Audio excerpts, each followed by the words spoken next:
The rain had just begun to fall in heavy sheets as Liz and I drove through the winding mountain road. The headlights barely pierced through the mist, and the twisting path seemed to stretch endlessly ahead, coiling through the dense trees that framed us on all sides. I glanced at the dashboard. No cell signal, just as we'd expected out here. It was late, much later than we'd planned to be on the road, but we'd gotten lost, and the weather wasn't helping. Liz leaned back in the passenger seat, fidgeting with her phone, but she soon tossed it aside with a sigh. Nothing. I can't even get GPS to work. Great. I tried to smile to keep the mood light. It's fine. We're just on a little adventure. We'll be back on track soon enough. She gave me a half-hearted smile, but I could tell the darkness, the rain, and the isolation were starting to wear on her. To be honest, they were wearing on me too. What about the radio? Liz suggested, her voice tight with unease. Maybe we can catch some music or something to keep us awake. Good idea, I said, fumbling with the knob. The static hissed in and out as I flipped through the stations, most of them just dead air, the occasional brief crackle of sound before cutting out again. Then we landed on something, an old-timey crackle of voices, overlaid with eerie low music. A radio play, the kind they used to air decades ago, before TV took over. It wasn't what we were hoping for, but it was better than silence. The voice came through, deep and theatrical. On this dark and stormy night, the roads were slick and the mountains were treacherous. A young couple drove cautiously, the wind howling through the trees. Liz chuckled, though there was little humor in it. Perfect. Just what we need. A creepy story. I kept one hand on the wheel, the other on the dial. Well, it's either this or more static. Might as well listen. The narrator's voice continued, smooth and sinister. Their car, a midnight blue sedan just like this one, cut through the mist, the tires slipping on the wet asphalt. I froze, my hand hovering over the radio. Midnight blue sedan. That's exactly what we were driving. I shot Liz a glance and she raised an eyebrow. That's weird, she muttered. I shrugged, trying to dismiss it. Coincidence, I thought. Just a weird coincidence. The play kept going, describing the couple in the car, the woman with dark hair, the man with a square jaw and tired eyes. I caught my reflection in the rearview mirror for a second and swallowed hard. The descriptions were too close. Far too close. They were lost in the mountains, no signal on their phones, the voice continued. They had no way to contact anyone. The rain poured down harder, the road becoming more treacherous by the minute. Liz sat up straighter, staring at the radio now. Mark? She whispered, That's us. I couldn't deny it anymore.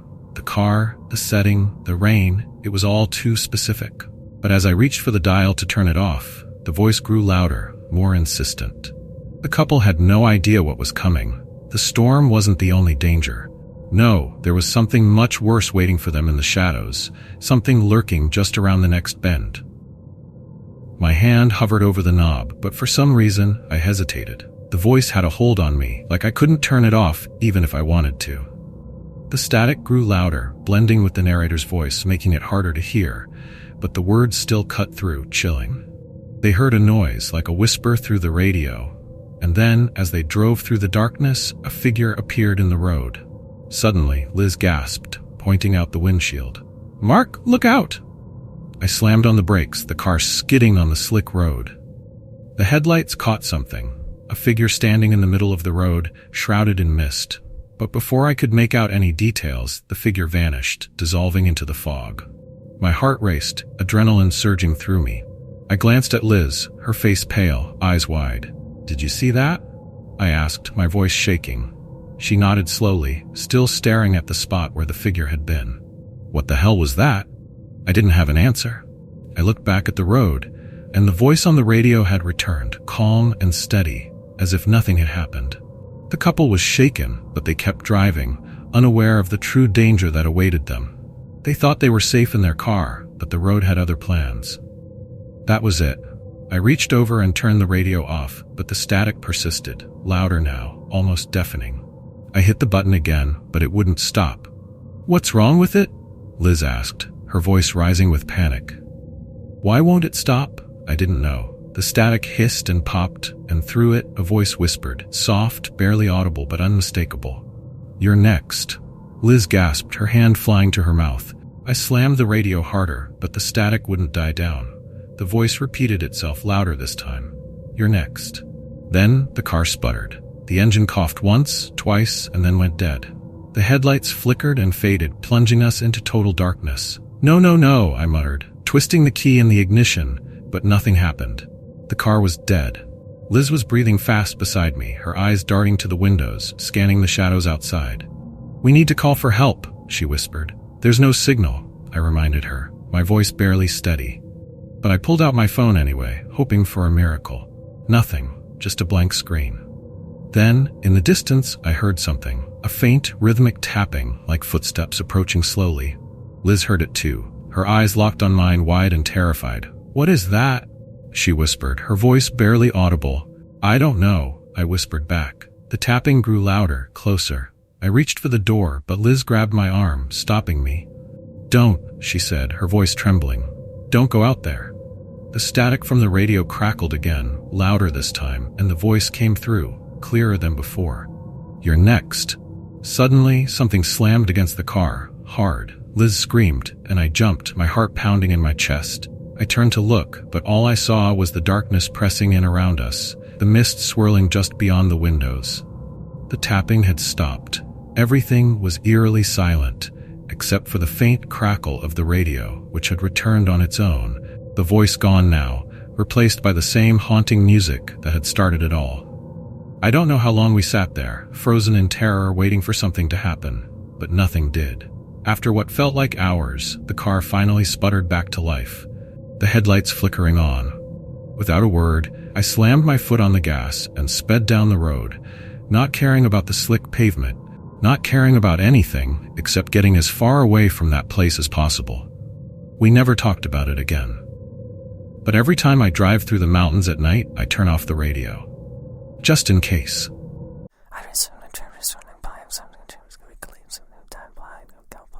The night was pitch black, the kind of darkness that seemed to swallow the world whole. The only thing keeping me company on that desolate highway was the hum of my car's engine and the rhythmic thud of the tires against the cracked asphalt. I hadn't seen another car for miles, not even a stray streetlight to break the monotony of the road. The glow from the dashboard cast a faint green hue across the interior of the car, and my headlights barely cut through the oppressive darkness ahead. I was tired, but determined. I had a long drive ahead, 4 more hours until I reached my destination, a friend's cabin upstate. It was supposed to be a weekend of relaxation, a break from the stress of my life. But now all I felt was this unsettling isolation, like the highway was endless, stretching into some unknown void. I flicked on the radio, hoping for some noise to fill the eerie silence. Static. I switched stations, but it was the same everywhere, just garbled static. Weird. I turned it off and focused back on the road. That's when I saw the headlights in my rearview mirror. At first it was just a distant glow, barely noticeable, but then it got closer, much faster. The lights became blinding, filling the mirror and forcing me to squint as I tried to keep my eyes on the road. The car was tailgating me now, so close I could see the silhouette of the driver in the driver's seat. "What the hell?" I muttered, gripping the wheel tighter. The car behind me revved its engine aggressively, the roar echoing through the empty night. Panic gripped me as I tried to speed up, but the other driver matched my pace, staying right on my bumper. The headlights danced in my mirror, throwing harsh light into the car's interior. I took a deep breath, trying to stay calm. "Okay, just pull over," I told myself. "Let them pass." I signaled and eased off to the side of the road. But as soon as I did, the car behind me swerved off the road too, abruptly, violently.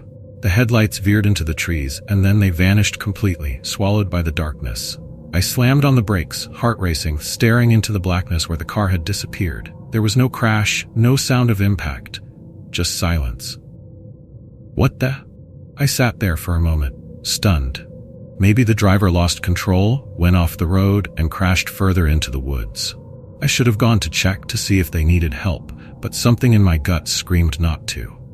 Something felt wrong. Really wrong. I shook my head, muttering a quick apology to no one in particular as I put the car back in gear. "It's not your problem," I whispered, trying to convince myself it wasn't cowardice. I pulled back onto the highway, keeping my speed steady. The image of those headlights vanishing into the trees haunted me, but I kept driving. The only thing that mattered was getting to the gas station up ahead. I was low on fuel, and I needed to feel safe again, somewhere with people, with light. But then I saw them again. The headlights. They were back in my rearview mirror, just as blinding, just as close. My heart pounded in my chest as the roar of the engine echoed once more, louder than before. How was that possible? The car had gone off the road. I saw it with my own eyes. It couldn't be the same one, but it was. The exact same headlights, the same aggressive speed, the same sickeningly close tailgating. No, I breathed, my hands trembling as I clutched the steering wheel. I pushed the gas pedal down hard, the engine whining as I sped up, trying to outrun whatever this thing was. But the car behind me matched every move, staying inches from my bumper, revving its engine louder and louder, and felt like the sound was vibrating inside my skull. And then, just as before, the headlights disappeared. Gone. No screeching tires, no sound of it veering off into the trees, just gone. I slowed down, my knuckles white as I gripped the wheel. Was I losing my mind? No, this was real, too real. But how? I'd never heard of anything like this before. Maybe it was just exhaustion playing tricks on me, my tired brain distorting reality, but I couldn't shake the dread creeping up my spine. I spotted the gas station in the distance, its neon sign flickering weakly in the darkness like a beacon of hope. Relief washed over me as I pulled in, parking beside one of the pumps. The station was old, run down, with only a single light over the pump area and a dingy-looking building that served as the convenience store. But right now, it felt like a sanctuary. I hurried inside, needing a moment to collect myself. The fluorescent lights inside were harsh and buzzing, but at least they were steady, grounding me back to reality. The clerk, a grizzled old man with sunken eyes, barely looked up from his newspaper as I approached the counter. "Fill up?" he asked in a bored tone. "Yeah," I said, then hesitated. "Listen, there was this car. It was tailgating me, really aggressively. Twice now. I don't know, it just disappeared. Have you heard of anything like that?" His eyes flicked up at me, his expression unreadable. He slowly folded his newspaper and leaned forward. "You're not the first to mention it," he said, his voice low and gravelly. A chill ran down my spine. "What do you mean?" He glanced out the window toward the highway. "That car. People have been talking about it for years. Always the same story. They're driving alone, late at night, and it shows up. Tailgates them, chases them. Some folks say it crashes, some say it disappears, but it always comes back." I stared at him, my mouth dry. "What happens to them?" The clerk's eyes darkened. "The ones who stop, like you, they usually don't come back." My blood turned to ice. "What do you mean?" He nodded toward the door, his expression grim. "You ever notice how quiet it is out here? You ever wonder why there's no other cars? This stretch of highway, it's not normal. Some folks think it's cursed. They see that car, and if they stop, they vanish. No one ever finds them." I backed away from the counter, my heart racing. "That's ridiculous. It's just some crazy story, right?" The clerk shrugged, his gaze unwavering. "Maybe, but if I were you, I'd get back in that car and keep driving. Don't look back, don't stop, no matter what." I turned and bolted out of the store, my mind spinning. The fuel gauge was barely above empty, but I didn't care anymore. I had to get away from here. I jumped into my car, fired up the engine, and pulled back onto the highway. The roads stretched out ahead of me, the darkness seeming even thicker than before. I glanced in the rearview mirror, dreading what I might see. Nothing, just the empty road behind me. Relief flooded my chest as I accelerated, my hands gripping the wheel so tight my knuckles ached. The gas station faded into the distance, swallowed by the night. Maybe the clerk was right. Maybe if I just kept going, I'd be fine. Then I heard it. The roar of an engine. I glanced in the rearview mirror and my heart stopped. The headlights were back. This time, they were closer than ever. The blinding light filled the car, and the engine roared like a beast hunting its prey. I slammed on the gas, my car lurching forward as I sped down the highway, faster than I'd ever driven before. But the phantom car stayed with me, its headlights burning into my eyes. And then, just as before, it disappeared. But this time, I knew it wasn't gone for good. It was waiting. Somewhere in the dark, it was waiting for me to stop again. And this time, I wasn't sure I'd survive.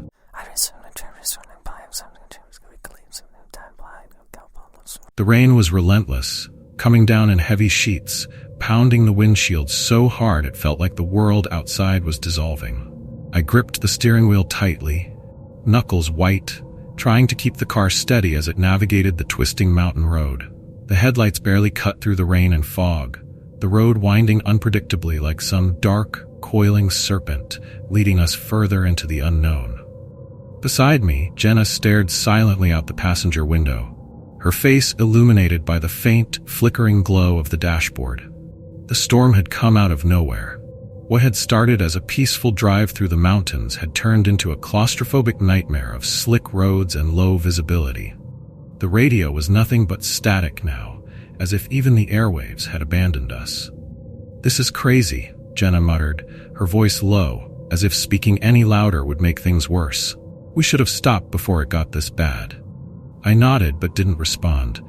There wasn't anywhere to stop, at least not for another 50 miles. We were stuck out here, miles from civilization, and the only thing I could do was keep driving. The thought of pulling over to wait out the storm made my skin crawl. Something about the night felt wrong. Suddenly, Jenna stiffened beside me, her breath catching in her throat. "What?" I asked, glancing at her quickly before turning my attention back to the road. "Up ahead," she said, her voice barely above a whisper. I squinted through the rain and saw him, a lone figure standing by the side of the road, drenched from head to toe, his thumb outstretched in that universal gesture for a ride. A hitchhiker. In the middle of a storm like this? As we got closer, I could make out more details. He was tall and thin, his face obscured by the hood of a tattered rain jacket. His clothes hung off him like they were 2 sizes too big, and despite the deluge, he didn't seem to be moving, not even shifting from foot to foot, as you'd expect someone standing in the cold rain to do. He was just still, like he had all the time in the world. "We're not stopping," I said, my voice firm. Jenna didn't argue. Something about him was off. As we passed, I stole a glance in the rearview mirror and saw him watching us, his face hidden in shadow. Even through the rain, I swore I caught a glimpse of his eyes, dark, glinting, like they were following us long after we'd passed by. I felt a shiver crawl down my spine. We didn't speak for a while after that, the tension in the car palpable. I couldn't shake the image of the hitchhiker from my mind. Something about him clung to me, like a cold mist that refused to dissipate. An hour later, the rain had lightened, but the fog remained thick and oppressive, swirling around the car like ghosts. Jenna hadn't said a word since we passed the hitchhiker, and I was about to break the silence when I saw something ahead that made my heart stop. Him. The same hitchhiker. Standing in the same spot, the exact same spot, same clothes, same posture, but now dry as a bone despite the rain that still pattered against our windshield. That's impossible, I muttered, my grip tightening on the wheel. We passed him. We passed that exact spot. Jenna turned to look, her eyes wide. "David, go. Just go." I didn't need to be told twice. My foot slammed down on the gas, and the car surged forward, the engine whining as I sped down the road, faster than I should have on the winding, slick mountain pass. My heart was racing, my skin prickling with a deep, unsettling sense of dread. "What the hell was that?" Jenna whispered, her voice trembling. "How did he—" "I don't know," I said through gritted teeth, refusing to look in the rearview mirror. Something told me I didn't want to see if he was still there. But Jenna couldn't help herself. "David," she said, her voice cracking. "He's in the mirror. He's smiling." I finally dared a glance in the rearview mirror, my heart pounding in my ears. And there he was, the hitchhiker, standing in the middle of the road, far behind us now, but clearly visible through the fog. He wasn't moving, just standing there, watching us. And his face, what I could make out of it, was twisted into a grotesque smile. I looked back at the road and pressed the gas harder. We drove for another hour without seeing another soul. When the fog finally thinned, we saw the glowing sign for a rest stop ahead. Relief flooded my chest. We needed to stop, to regroup, to figure out what the hell was going on. I pulled into the empty lot, parked the car, and shut off the engine. Silence enveloped us, except for the occasional drip of rainwater off the roof of the car. "We'll rest for a bit," I said, my voice shaky. "I'm too rattled to keep driving." Jenna nodded, her face pale. We locked the doors, as if that could keep whatever was out there away from us. The rest stop was deserted, the only light coming from a single flickering bulb near the bathrooms. The night felt heavier than ever, like it was pressing down on us, suffocating us. Despite the tension, exhaustion began to creep in. The adrenaline from seeing the hitchhiker twice was wearing off, and I could feel my eyelids growing heavier. Jenna was already drifting off, her head resting against the window, her breathing shallow and steady. I tried to stay awake, to keep my guard up, but the pull of sleep was too strong. My head lolled forward and I closed my eyes. That's when I heard it, a soft knock on the window. I shot upright, my heart leaping into my throat. Jenna stirred beside me, her eyes fluttering open. We both stared at each other for a moment, not daring to move. Then, slowly, I turned toward the window. He was there, the hitchhiker, standing right outside the car, his face mere inches from the glass. His hood was down now, revealing a gaunt, pale face, his eyes dark and hollow. That same twisted smile stretched across his lips, unnatural and menacing. I fumbled for the keys, my hands trembling, but I couldn't take my eyes off him. He raised his hand slowly, deliberately, and tapped the glass again. Tap, tap. Jenna let out a strangled sob, her hand clutching mine. David, what does he want? I don't know, I whispered, my voice barely audible. The hitchhiker tilted his head slightly, his smile widening. Then, in a voice so soft I could barely hear it through the glass, he said, "Let me in." I slammed the keys into the ignition and turned them, but the car wouldn't start. The engine sputtered, then died. My hands were slick with sweat, my pulse thundering in my ears. I tried again. Nothing. Tap. Tap. The hitchhiker's smile never faltered. He leaned closer, his breath fogging the glass. You can't run forever. Jenna was sobbing now, her entire body shaking. I tried the ignition one last time, and mercifully, the engine roared to life. Without thinking, I threw the car into reverse and slammed my foot on the gas. The hitchhiker didn't move. He stood there, his dark eyes following us as we sped out of the rest stop and back onto the highway. I drove without looking back, my heart pounding, my breath coming in ragged gasps. For the rest of the night, I didn't see him, but I could feel him. Somewhere out there in the dark, he was watching, waiting. And I knew, no matter how far we drove, no matter how fast, we couldn't escape him. Because he wasn't just some hitchhiker. He was something else. Something that would follow us to the ends of the earth, smiling that twisted smile. And sooner or later, he would catch up.